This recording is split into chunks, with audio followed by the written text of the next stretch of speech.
अस्सलाम वालेकुम। मैं अपने मौजूद नाज़रीन और प्यारे दोस्तों को रमैसा सीक्रेट शेफ़ के किचन में खुश आमदीद कहता हूँ। रेसिपी को शुरू करने से पहले मेरी ये दुआ है कि अल्लाह ताला आपकी तमाम मुश्किलात को आसान फरमाए, आपके रिज़्क़ में कुशादगी और बरकत अता फरमाए, आमीन। आज मैं आपके साथ बहुत ही मज़ेदार और बेकरी स्टाइल में बने हुए चॉकलेट बिस्किट की रेसिपी को शेयर करूँगा। इन चॉकलेट चिप्स बिस्किट को बनाने के लिए ना तो मैं इलेक्ट्रिक बीटर का इस्तेमाल करूँगा और ना ही ओवन का, और इंशाल्लाह मैं इंतहाई आसान तरीके से इसको बग़ैर ओवन के बनाऊँगा। तो अगर आप मेरे चैनल पर नए हैं तो प्लीज़ मेरे चैनल को सब्सक्राइब करें, वीडियो को लाइक और शेयर ज़रूर करें अगर आपको मेरी ये वीडियो पसंद आती है। तो चलें स्टार्ट करते हैं इस रेसिपी को। बिस्मिल्लाहिर्रहमानिर्रहीम। ये मेरे पास एक बाउल है। इस बाउल में मैं रूम टेम्परेचर में रखा हुआ बटर जो 1/4 कप के बराबर है वो डाल लूँगा।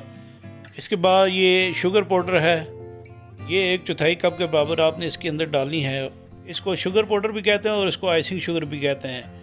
तो इसके बाद मैं इसको अच्छे तरीके से ये स्पून के साथ मिक्स कर लूँगा, और आपने इसको इतनी देर तक मिक्स करना है जब तक ये नरम और फ्लफ़ी नहीं होता। तो इसके बाद मैं इसके अंदर ये एक अंडा डालूँगा और इसके अंदर 3 से 4 ड्रॉप्स जो है मैं वनीला एसेंस के डालूँगा।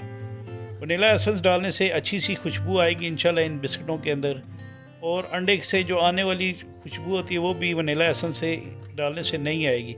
तो इसको बाद आपने इसको इतनी देर तक मिक्स करना है जब तक ये फ्लफ़ी नहीं हो जाता।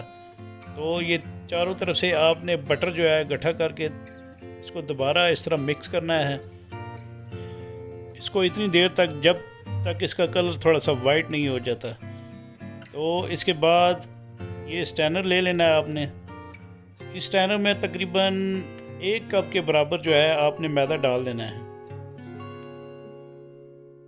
मैदा डालने के बाद आपने इसके अंदर आधा चाय के चम्मच के बराबर बेकिंग पाउडर डालना है, और आधा ही चाय के चम्मच के बराबर आपने इसके अंदर बेकिंग सोडा डाल देना है। और इसके बाद आपने इसके अंदर 2 खाने के चम्मच के बराबर आपने इसके अंदर कोको पाउडर डाल देना है, और इसको आपने अच्छे तरीके से छान लेना है। जब ये अच्छे तरीके से छन जाए तो आपने इसको हाथों से मिक्स कर लेना है।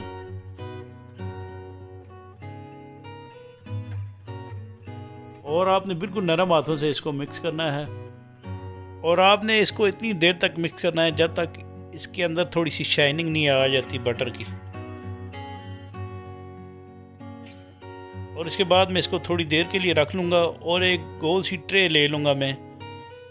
आप चाहें तो देश की ढक्कन का भी इस्तेमाल कर सकते हैं, और इसके ऊपर मैं बटर पेपर रखकर थोड़ा सा बटर इसके ऊपर डालूँगा, और ब्रश से जो है ये इस बटर को मैं ये ट्रे के चारों तरफ जो है अच्छे तरीके से लगा लूँगा। और इसके बाद आपने जो चॉकलेट बिस्किट की डो है आपने छोटे छोटे इस तरह गोल से बोल बनाकर आपने इस तरह राउंडल बिस्किट बना लेने हैं। इनको हल्का सा प्रेस करके आपने इनके दरमियान जो है वो फासला रखना है। तो आपने तमाम बिस्किट इसी तरह बनाने हैं। तो ये जब तमाम बिस्किट बन जाएं तो आपने इनके ऊपर तकरीबन 1/4 कप के बराबर ये चॉकलेट चिप हैं, ये आपने इसके ऊपर थोड़े थोड़े लगा देने हैं। आपने तमाम बिस्किटों के ऊपर इसी तरह ये चॉकलेट चिप्स लगानी है। तो ये तमाम बिस्किटों को चॉकलेट चिप लग चुके हैं। इसके बाद में ये देचकी को एक चूल्हे पर रख लिया था, तकरीबन 5 मिनट गर्म कर लिया है इसको, और ये जो बिस्किटों की ट्रे थी आपने इसके अंदर रख देनी है, और उसको आपने बेक करना है 20 से 25 मिनट तक।